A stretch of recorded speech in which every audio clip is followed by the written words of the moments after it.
Good morning, everybody. Today's lecture is about the mediastinum. By the end of this lecture, you should be able to define the mediastinum, its subdivisions. You'll be able to describe its boundaries and list its contents. Now, what is the mediastinum? The mediastinum is the central compartment of the thoracic cavity. If you look at this picture, this is the thoracic cavity.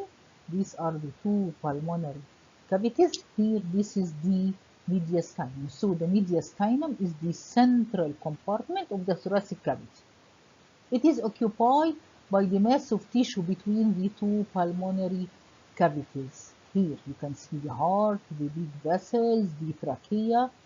The esophagus is not seen in this picture. So, in the living people, the mediastinum is a highly mobile region. Why? Because it consists primarily of hollow visceral structures. These structures are united together by loose connective tissue. So here, this is the mediastinum. If you look again at this picture, these are the two pulmonary cavities. This is the pericardium. Inside the pericardium is the heart. This is the aorta, the pulmonary trunk. These are the nerves. So this part, this central part, is the mediastinum. What are the boundaries of the mediastinum? If you look at this picture, anteriorly the mediastinum is bounded by the sternum and the costal cartilages. Posteriorly, you can see here the bodies of all the thoracic vertebrae. Superiorly, we have the plane of the thoracic inlet, and inferiorly here we have the diaphragm.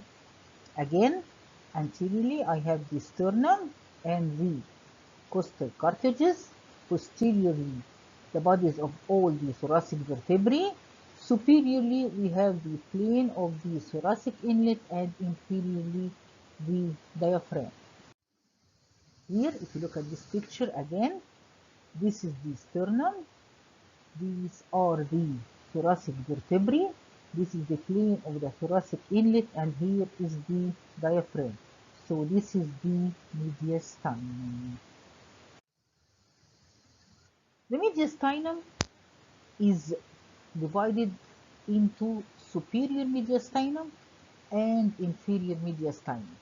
It is divided into the superior and inferior mediastinum by an imaginary plane extending from what we call the sternal angle to the lower border of the fourth thoracic vertebra.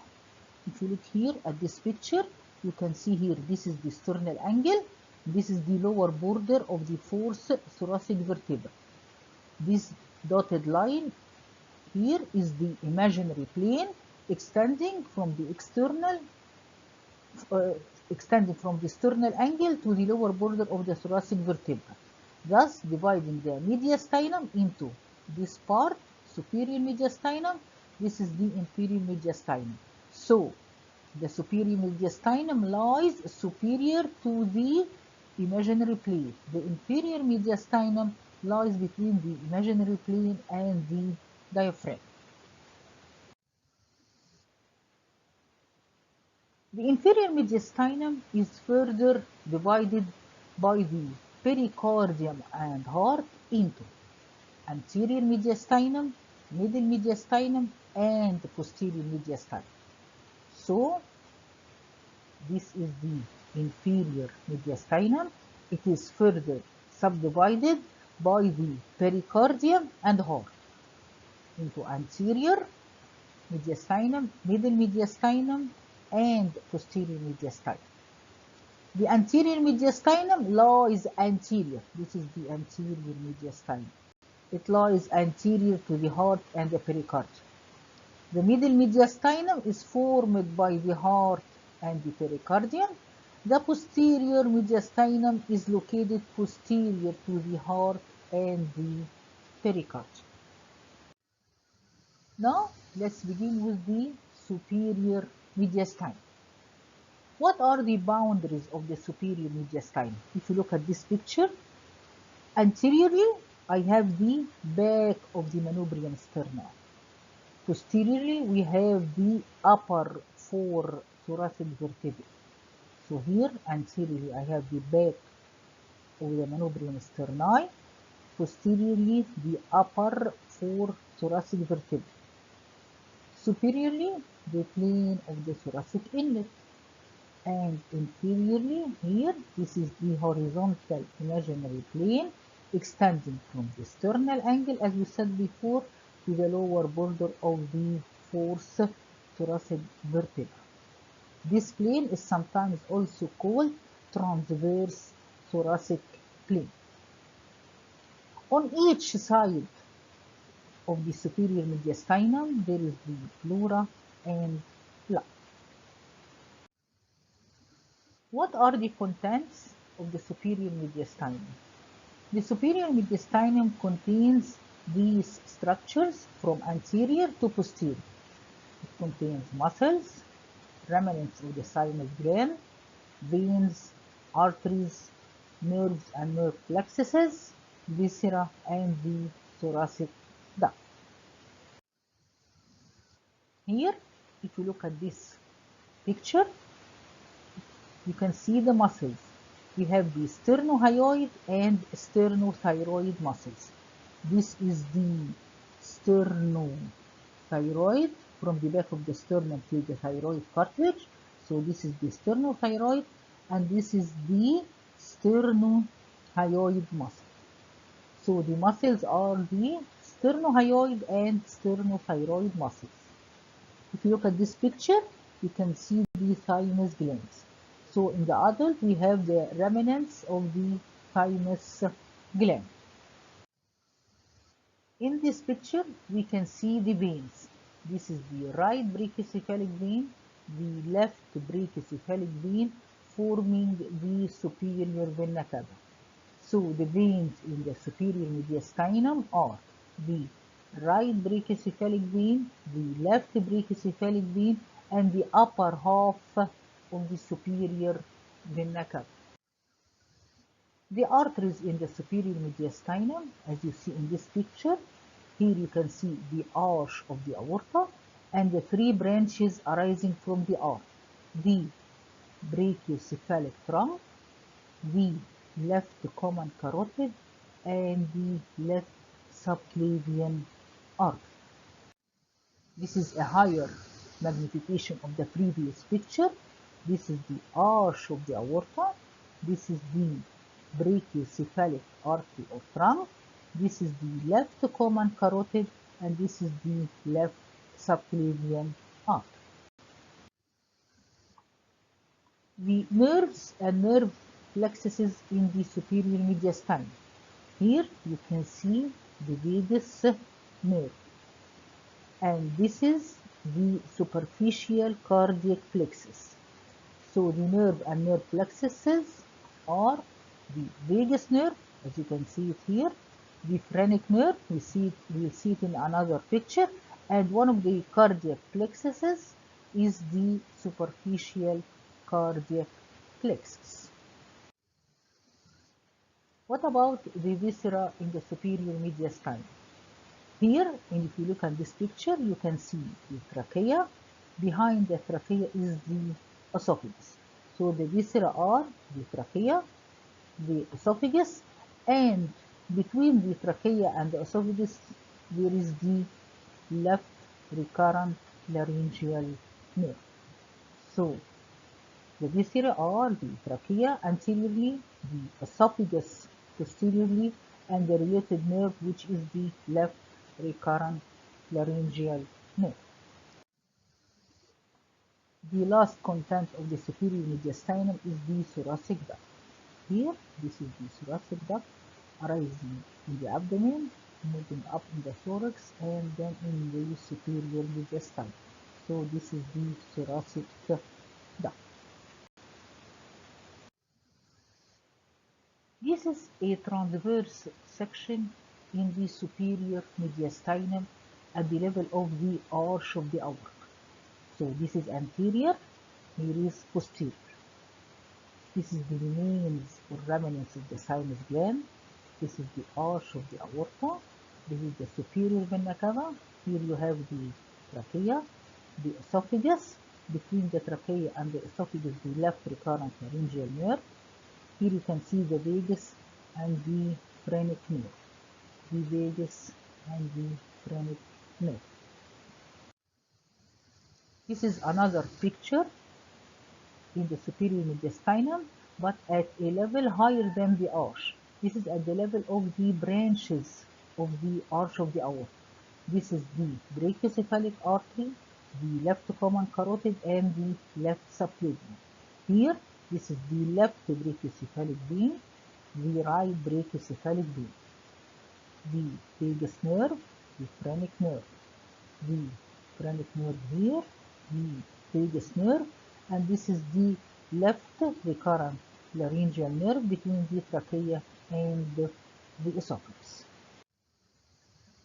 If you look here, this is the mediastinum, this is the left brachiocephalic vein, right brachiocephalic vein, and the superior vena cava. This is the phrenic nerve, this is the pericardium. Here, this is the vagus nerve. This is also another picture of the mediastinum from the left side. This is the arch of the aorta, the left common carotid, and the left subclavian arteries. Here, this is the pericardium, this is the phrenic nerve, and this is the vagus nerve. By this, we finished the superior mediastinum. Now we are going to start with the anterior mediastinum, which is the first part of the inferior mediastinum. If you look at this picture, this is the inferior mediastinum, and as we said before, it is subdivided by the heart and pericardium into anterior mediastinum, middle mediastinum, and posterior mediastinum. Now the boundaries of the anterior mediastinum. Here, this is the anterior mediastinum. So anteriorly is the body of the sternum, posteriorly the pericardium, superiorly the imaginary plane. So the anterior mediastinum is continuous with the superior mediastinum at the level of the sternal angle. Inferiorly, here is the diaphragm, and on both sides we have the pleura and lung. The anterior mediastinum contains loose connective tissue, fat, lymph vessels, and lymph nodes. It also contains the remnants of the thymus gland. This is the remnants of the thymus gland in the upper part of the anterior mediastinum down to the level of the fourth costal cartilage. So we have also one of the contents of the anterior mediastinum is the remnants of the thymus gland. We have also the superior and inferior sternopericardial ligaments. If you look at this picture, this is the pericardium, this is the superior sternopericardial ligament, this is the inferior sternopericardial ligament. They connect the front of the pericardium with the back of the sternum. We also have the mediastinal branches of the internal thoracic arch. This picture is a higher magnification of the previous picture to show the superior sternopericardial ligament, inferior sternopericardial ligament. They are connecting the front of the pericardium with the back of the sternum. In this picture, you can see the internal thoracic arch.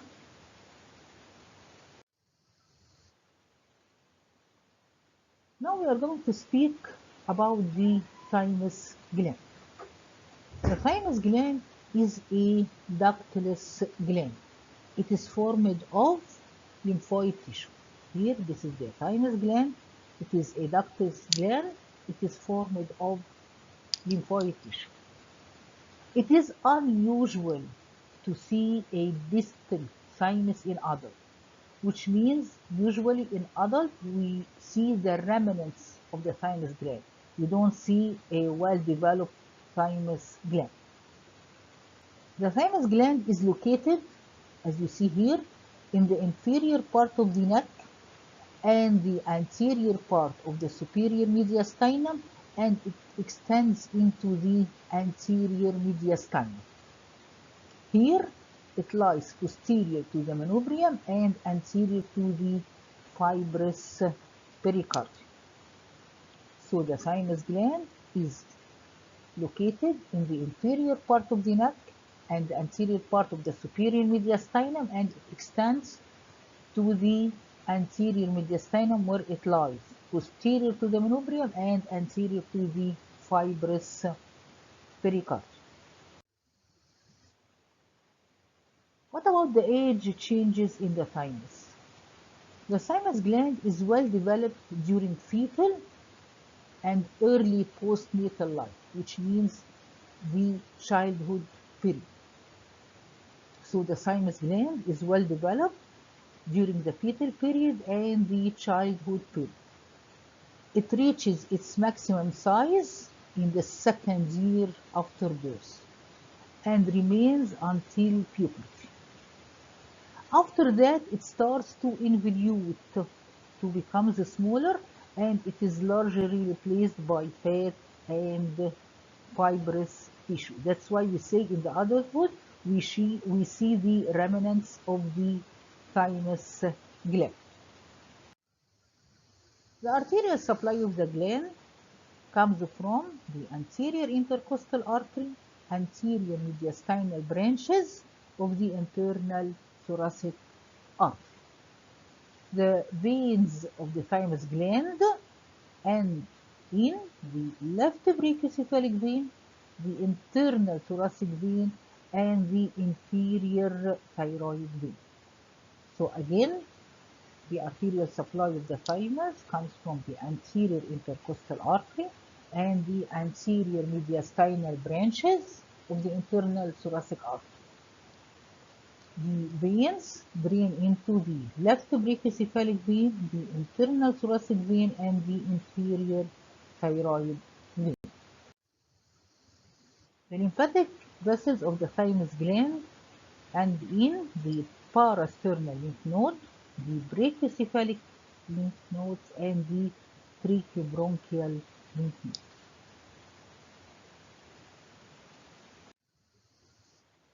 Now, we will speak about the middle mediastinum. What are the boundaries of the middle mediastinum?